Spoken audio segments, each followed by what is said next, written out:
Congratulations, you have made it to episode 8 of my campervan cookery school. My name is Michael, I'm the chef camper, and now you should be one too. Allons-y. Over the last 7 episodes, I have shared with you what I think are the essentials that you need to know in order to start your own campervan cooking or your camping meal adventure. Throughout this series, we have covered lots of different topics, from what makes a great meal versus what's great food. We've spoke about the importance of confidence in cooking within your ability. In episode 2, we delved into barbecue. I showed you the difference between cooking direct, indirect and offset cooking and smoking. Episode 3, we spoke about open fire cooking, and I shared with you the 5 key stages of fire. And then episode 4, we went into mise en place, where I showed you how to work and cook like a chef like me. And then episode 5, we got started on the meat, and we spoke about high fat meat, low fat meat, what the connective tissue does and how it breaks down and how you make it tender and juicy. And then we delved into the world of fish, where I shared with you how we cure fish and how we gently smoke fish.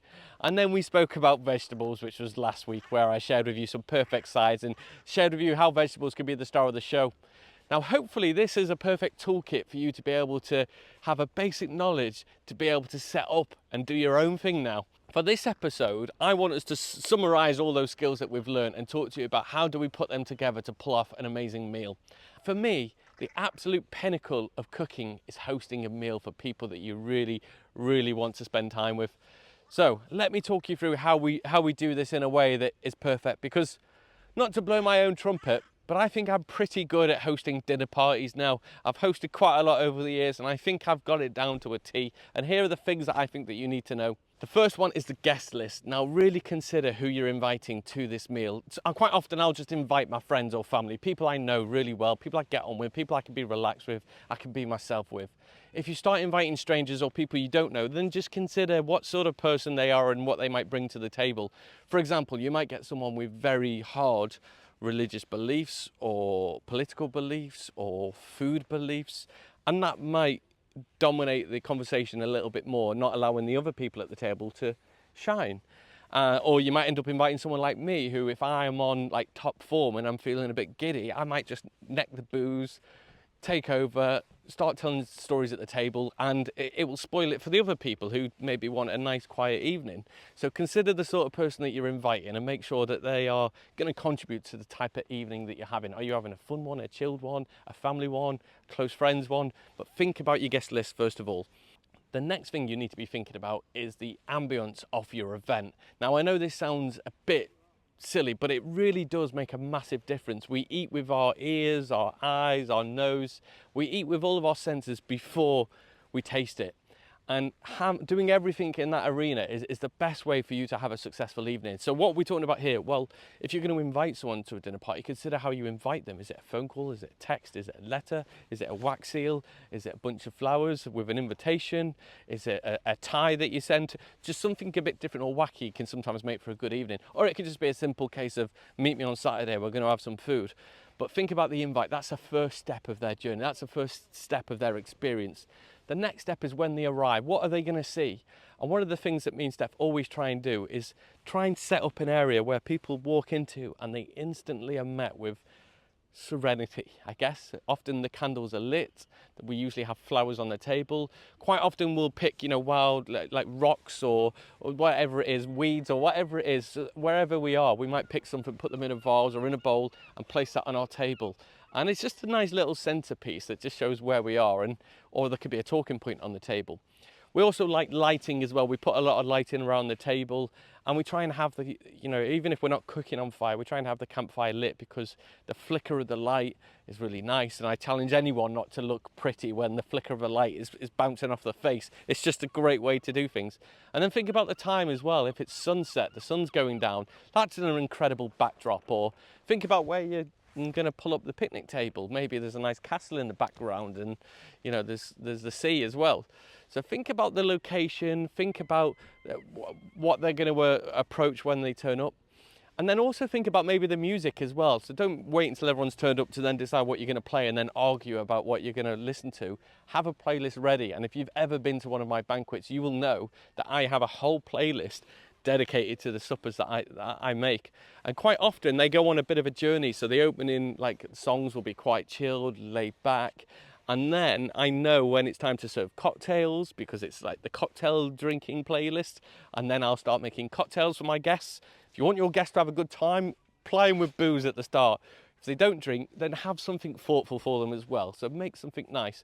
One of the things that me and Steph like to do is I like to make some smoked syrup myself, and then I like to make some whiskey sours, or I like to pick something that's kind of nearby, whether it be berries or some herbs, and make a little bit of a drink with that. So think about that, the welcome drink, think about the flowers, think about the lighting, and think about the music, the ambience. Think about the table setting, you know, but go as wild or as crazy as you want. You might decide to just put whole lemons on the table. Do whatever you like, but make it special, put a bit of effort in, and have that ready before they arrive. Okay, the final thing actually is the food. So we spoke about the guests, we spoke about the ambience. It's now time to talk about the food. And this is the bit where I might be able to help you a little bit more. Now, over the past 7 episodes, we have spoke about the different techniques and different skills that we can do, and talk about different ways in which we can cook things. And we also spoke about mise en place, which was episode 4. So for you to pull off an amazing meal, mise en place is the most important episode that you'll probably want to rewatch. And that is because everything needs to be organized in its place and ready to go. And the first thing I like to think about is, what's the menu going to be? Is it going to be a regional, local menu, which I often do? Usually a seasonal menu. Again, that's kind of the standard stuff that people go for. But maybe you want a themed night. I like doing like a Basque theme night and creating Basque dishes. But think about sort of the theme of your menu. You kind of want it all flowing. The second thing you want to do is think about how much cooking you're actually physically going to do.